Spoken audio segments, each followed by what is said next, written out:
Welcome to another episode of Whitetail Rendezvous, coming to you 6 days a week as we interview whitetail experts and hear their traditions and personal stories of the hunt. Learn more about the latest gear, discover proven tips, and the latest strategies so you can make your next hunt a success. Now, here's your host, Bruce Hutchin. Whitetail Rendezvous is pleased to announce a partnership with GoHunt.com. Who's GoHunt.com?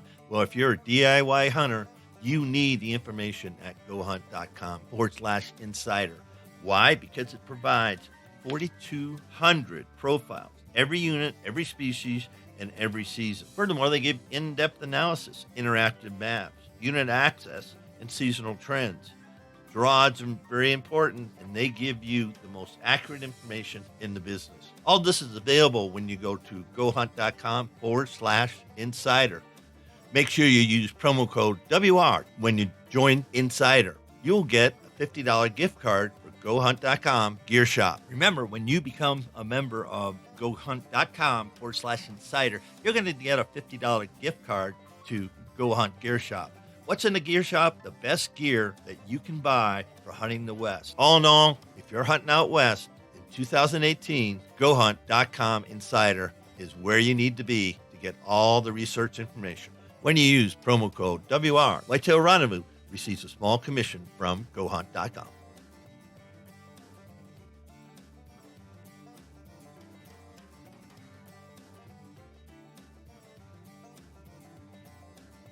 Hey, folks, Bruce Hutchin and host of Whitetail Rendezvous. Well, you already knew that. But I'm with Bianca Burnett and her Humble Hunt. And if you haven't listened to her episode before this, about beauty and her bow, you need to listen to that, guys and gals. You really need to listen to that and grasp what Bianca and I are trying to accomplish with this little sharing of thoughts and comments. It's from our hearts, and it's who we are and what made us into the people we are today and the people we will be tomorrow. And you can go to her blog. Bianca, what's your blog? It's herhumblehunt.com. Okay, go to that, and there'll be a reference to the podcast and beauty and her bow, her 501c3 foundation. And so we're not going to go back through that because I don't want Bianca to start crying again. But we are going to talk about hunting right now. And Bianca's got an interesting upbringing, I guess. Her hunting tradition may be a little bit different than some other people and very similar to a lot of people. So, Bianca, how did this whole thing all begin? It started over some steaks grilling on the back deck, and my fiance looking over and said, "Hey, you want to go hunting?" And I never, like Bruce said, I didn't have anybody growing up to take me hunting. I had some families in the area that were hunters, and I got to be a part of the harvesting aspect when they came home. But I didn't have anybody to say, "Let's go hunting." So from there, him and I, we took off into the woods ever since. And it all started with a T-bone steak and some sweet tea and a question, and it's been a whirlwind ever since. You think about that, and I'm going to camp right here. So they're together, they're a couple, and they're hanging out and all that. And how long was it before he asked if you wanted to go hunting? I know. See, I still beat him up about that. I know. I was like, why did you do this to me? My fiance's been hunting a deer and various other game for a little over 30 years. When he has two children, when they were going through high school, he was a rec director and all kinds of things. Took a break, about 5-7 years, because his children traveled a lot and things. So when me and him got engaged and we're together, it was probably about 3 years into it before any of it was ever brought up. And actually it got brought up because one of the shooting ranges, we call it Sunday Fun Day, it's Sunday Gun Day. And I said something about the gun range and some of our friends were going hunting, and he said, "Well, do you want to go hunting?" And it was like, "Why, yes, I do. Why would I not?" And it was just like, it took you that long to ask me that question. And so I won't hold it against him too much. I still love him. But, the reason I brought that up and went back through that, sometimes ladies just don't wait. If your husband is hunting, say, when are you going to take me? You Yeah. know, and if it's a guy Right. thing, he's been hunting with his brothers and cousins and college buddies, high school buddies forever.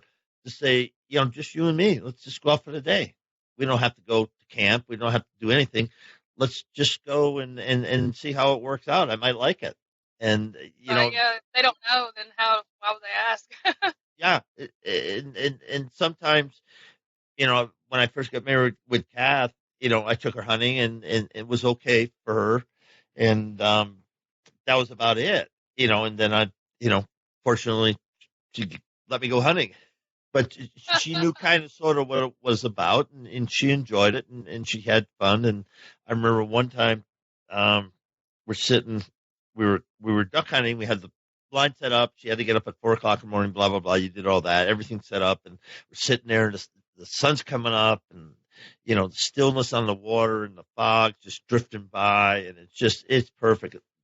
No wind at all, and all of a sudden, you hear the wind. Hear whistling, the wind coming off the wings. She goes, "What was that?" I said, "That was a duck."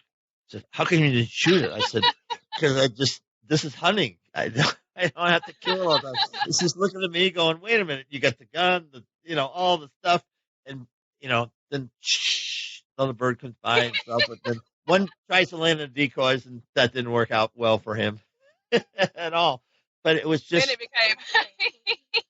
you think about that, and talking with you today, it's just the sharing of that, and give your spouse the opportunity, your partner, the opportunity to say no, or say, my son loves antelope hunting. He care less about elk hunting. But loves, said, we're going antelope hunting. He's all over that. All over that. The funny thing about it is, technically, I do a ton of solo hunting already, and I have of last year. But when he goes hunting with me, he's generally not really hunting. He's done it for so long that he gets the joy out of me, and what he's generally just there to keep me company. I mean, and so he just enjoys being out there. He doesn't care about killing anything. He don't give, he didn't kill a single deer this last season. I did it, and and that's just the beauty of it. You go through different stages as a hunter, and now he's just like, I call him my number one sponsor because he's amazing. And like you said, you get joy different ways the farther in you get. Yeah, you do. So let's talk about the 2017 hunting season. How'd that go for you? As far as I'm concerned, it went very well. Like we spoke about, I had gotten my first spring bow archery turkey. Same week I spoke with Bruce last year. Hoping this weekend comes through for me again. I then went to Florida, which I don't know if you caught my mount came back from the taxidermist. It was a beautiful, beautiful spotted boar, and I went to Florida, and that was a 30-06 kill. It was amazing. We actually watched hogs all day, but I went on that hunt not to kill anything per se, or yes, I wanted to bring home pork, but I needed to get jitters off of me so I could sit and wait and watch, because I didn't want that instinct just jump and just shoot at the first thing you see. My fiance knew that I was still needing to work some of that out of me, so we literally sat there, and I was not allowed to shoot, for the first 8 hours. I mean, if some huge trophy board came out, then yeah. But so that was a big, big learning experience. Like I said, do whatever it takes to get comfortable with your I hadn't shot a 30-06 at that time. I mean, I had been shooting them, but didn't grow up shooting them, and so I was getting comfortable with my rifle and everything. Let's see, next we rolled. I did some bow fishing down in Florida. I met up with Fish Enterprise, did some stingray bow fishing. That was a lot of fun.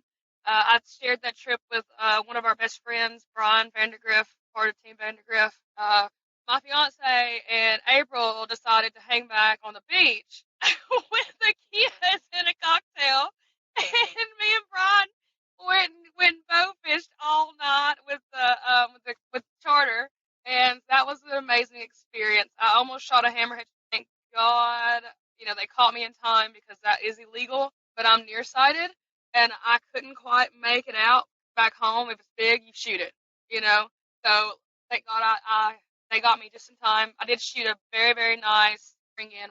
Then I went to Alabama, and I dropped an 8-point buck right there right before it wasn't. It was probably, I think it was November, right after between Thanksgiving and Christmas. My first shot of the season, I missed, completely missed. I had to redo my scope and get a little better. Then I dropped I let a few does pass. I probably made a shot on at least one of them, but I was in my own head the wrong way. Hey, but at least I knew that they didn't know I was there. And so it might have been because I was 40 feet up in the tree. I was only supposed to be 30. Oh my Either goodness. way, yes, that's a story. But at least they, it let me know that they didn't know that I knew that they were there, that they didn't know I was there. so, and but I had a misfire. I literally dropped in on my scope, and it was beautiful. Oh my gosh, it would have been a perfect shoulder to shoulder through shot, and I was instinct, safety off, dropped in, shouldered up, trigger, click. Had a misfire, my ammo. My mouth was hanging open when I looked over the scope. I was like, why didn't it drop? Oh my gosh, did I miss again? And then I realized my gun never fired. And you're so 40 feet up in the air? You're 40 feet up in the air? Yeah. On a hang-on? Are you on a hang-on? Or I'm on a climb-on stand, a climber, yeah. And the I knew that buck had been coming in through there and already been spotted. This was after my initial 8-pointer. I was out for double digits. Not double digits. I was out for double eights this season. I knew that 8-pointer was back there. It had been spotted various times, and so I put my back to the entry, where it came in through the woods, where it had always passed through that way, and put the tree to my back for coverage. That sucker, I was in my tree stand the same day snow touched down in Alabama. It was beautiful. I have video of it. I'm sitting here getting coated in snow, and I'm enjoying myself, and I think I might even stuck my tongue out and licked some snow, and then I looked to my left. Hold on, let me fix you. Hold on, there we go. Can you hear me? I can hear you. I can't see you. Little technical difficulty. There we are. We're back. My mom was calling me. Hi, Mom.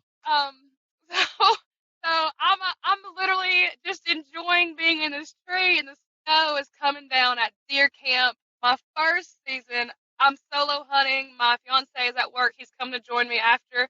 I'm just in the moment, and this 8-point buck just walks up to my left side, not having to look over, and I'm like, oh, hello.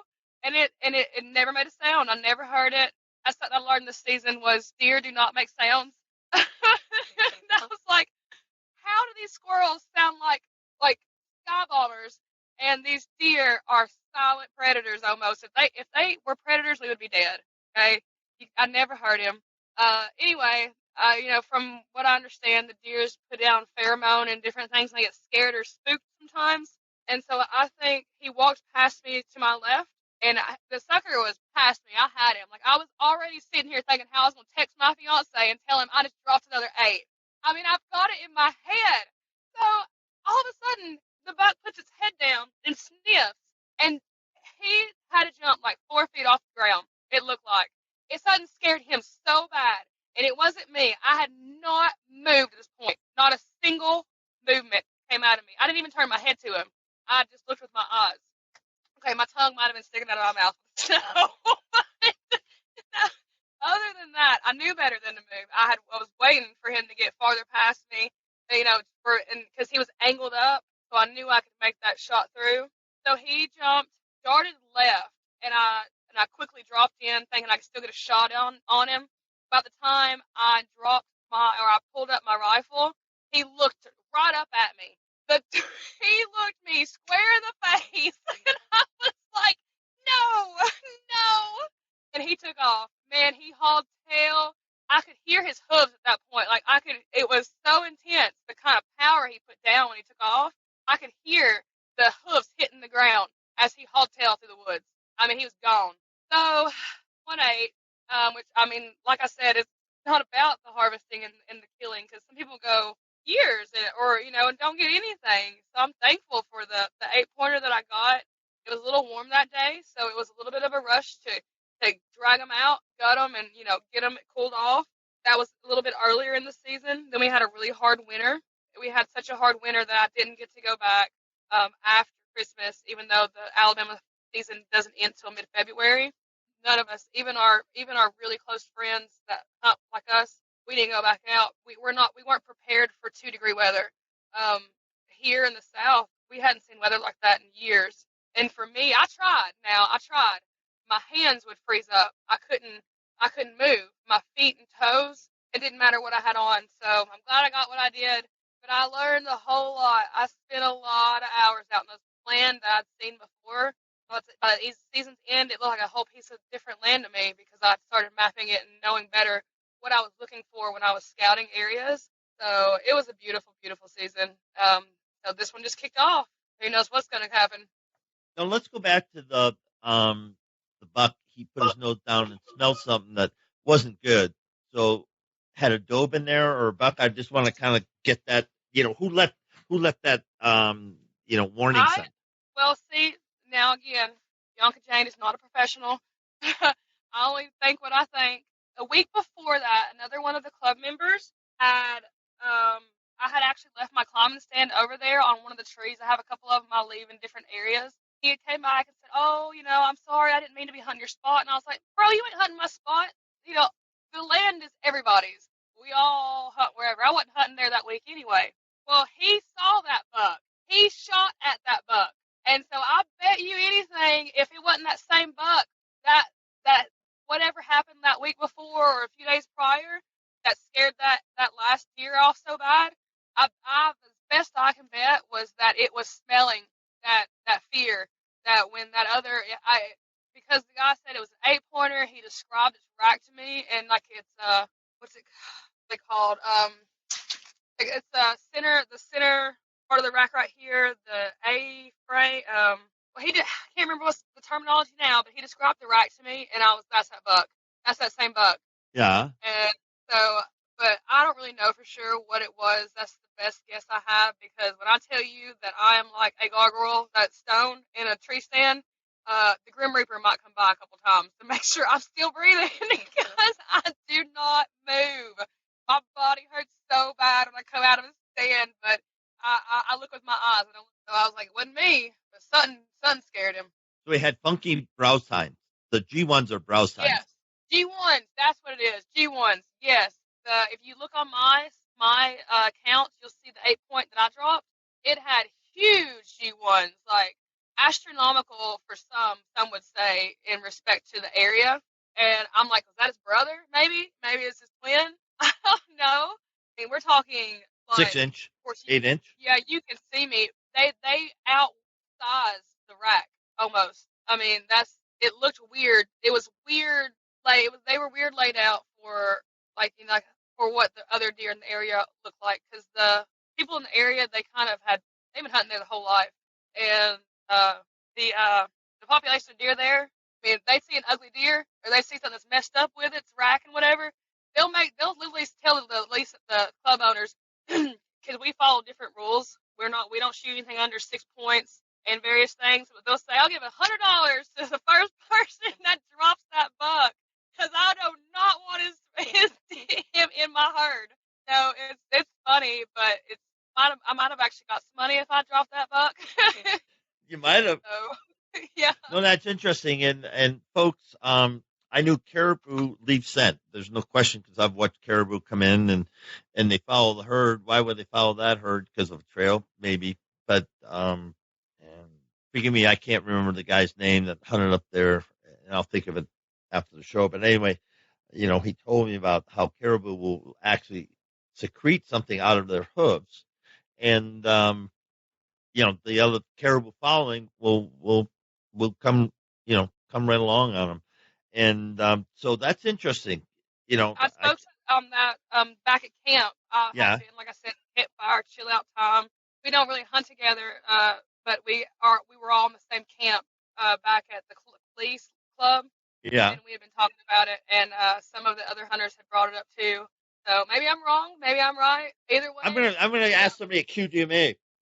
That'd be he a got place lucky to go. that day. Yeah. His little tail end would have been on my wall. So I had him. I mean, I was literally going to flip my safety off when he spooked. I did. I already had it in my head. I was going to text. I was like, oh, guess who got one and you were at work? You're bad. A few days Hey. off.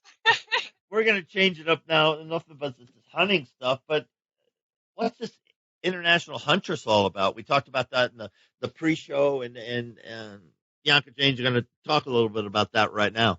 Not to be mistaken, like, not a competition. It is. We better start that segment over again. Okay, can you hear me now? Yeah.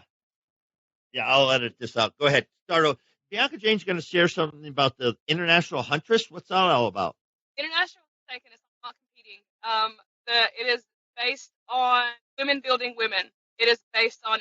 Doesn't matter if you've never harvested. Matter if you started hunting a month ago. It doesn't matter if you've been hunting your whole life. The basis of it is, if you want it, you have a chance to be one of the 4 ladies who will get to make a trip to Namibia, Africa, and be a part of. It will be an ongoing thing. It will be an ongoing team of ladies representing dedicated women who hunt. But right now, there's 6 slots left in the semifinals. It's easy to apply. Tell them why you love to hunt. Send them a video. Send them some pictures. And if you ever watched like Extreme Huntress, Chantel's one of the ladies that's over it. Actually, she's the only lady that's over it. And so if you know who that is, you know what this means. It means amazing things. So I know for me, I could have never, ever afford to go to Africa and hunt. And we're not talking elephants and lions and, animals like that. That's not something that I personally could see myself going for. We're talking, like warthogs and things. It's a completely free hunt. It's nearly $10,000, a 7-day free trip that you can be a part of. So International Huntress is, you can look it up on internationalhuntress.com. You can check out my own entry video. If you need help, the video is really hard for me to do, but there are 4 days left. You can still apply. You can still be a part of Team International Huntress. And if this round, I'm just a semifinalist. All of us are. If you don't make it this round, there's already in the works 2 to 3 other international hunts being planned, paid for, just to be a spokesperson and to be a part of displaying respect, hard work, dedication, and passion. So, ladies, don't miss the opportunities to apply. I'm already super stoked because some of the ladies that are semifinalists I'm your fan. I'm a fan, and if I get to make the trip, I'm probably going to need a couple hours just to meet these other ladies that are just amazing. And so the information's on my blog. Don't miss out. You do not have to be a lifelong hunter. You just be yourself. So don't sell yourself short. Don't worry. Don't underestimate yourself. And best of all, don't second guess yourself. Apply. If you need any help, any more information, send me an email. And hey, me and you might be going together. All I can say is pop bubble gum, and I'll bring the bean dip. All right. So how do people get a hold of you? On social media, then with Beauty and her bow, and then now this International Huntress? First and foremost, any and everything involved in my world will be found on my blog. My blog is herhumblehunt.com. You can tell me at Bianca at herhumblehunt.com. You can do it directly through the website. You can subscribe to my monthly newsletter also, but other than the website, and don't forget, if you have a story, tip, trick, how to, whatever, you can submit an original piece to my blog site and be featured also. On social media, Facebook is herhumblehunt.com. Well, Her Humble Hunt, Facebook, www.facebook, but my page is called Her Humble Hunt. On Instagram, it is herhumble_hunt. I don't have a Twitter. I barely have time to keep up with my other things. But guys, like I've told Bruce many times, I love to communicate. So get in touch if you have any questions, any thing that we went over. Beauty and her bow. There's a post about that, and the ongoing development of that foundation will be updated on the site as well as in the monthly newsletter. And with that, folks, it's just been such a joy to catch up with Bianca Jane and find out what the heck's going on in her life. And folks, you need, if you want to connect with somebody who's one approachable, who is I watch American Idol, and I see these young kids, and you see their first audition, then you see them go through the steps, and all of a sudden, they're going toe to toe and singing duets last night with with some iconic people, and they're 16 years old, 17 years old, 18 years old, and that comes from confidence. And the biggest change I've seen in Bianca Jane is simply the confidence and the poise that she's given, because she has a voice, she has her plays, and you're in for an amazing ride, girl. I mean, it's just I hope so. a beautiful thing to watch. I had a friend that said that, it's a beautiful thing, but it truly is. And it, tip my hat to you, lady. Thank you. And I really was. I'd been meaning to get back to speak with you, and it worked out though. We were on the anniversary of last year.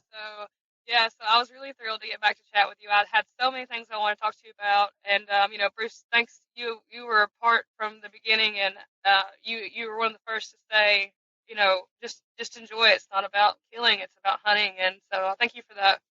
Well, we're not done yet. Oh. No, not on this show. This show's going to be over. But, let's stay in touch, and let's definitely, if you get that turkey thing, we'll do something on Instagram, or if you get a turkey this weekend, or Facebook, we'll have to do that. We'll do a FaceTime or something. Yeah. We'll do something that. And then we got to. I might call you up and be like, yeah, yeah. All right, girl, get out of here. Go home, do what you got to do. But thanks so much for spending your time and enriching all our lives. And everybody that listened to Beauty and a Bro segment, that's going to be the title of the podcast. And that'd be perfect. Thank you. I really am. Thank you for. Remember I was telling you I was going to text off on there like, Bruce. Yeah, do it. I got the word. I gotta go. See you later. Same time next year. No, it'll be sooner than that. Oh, this weekend. This weekend. Bye.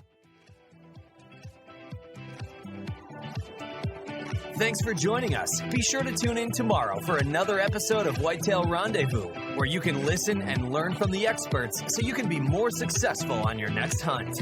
Until next time, listen, learn, and succeed.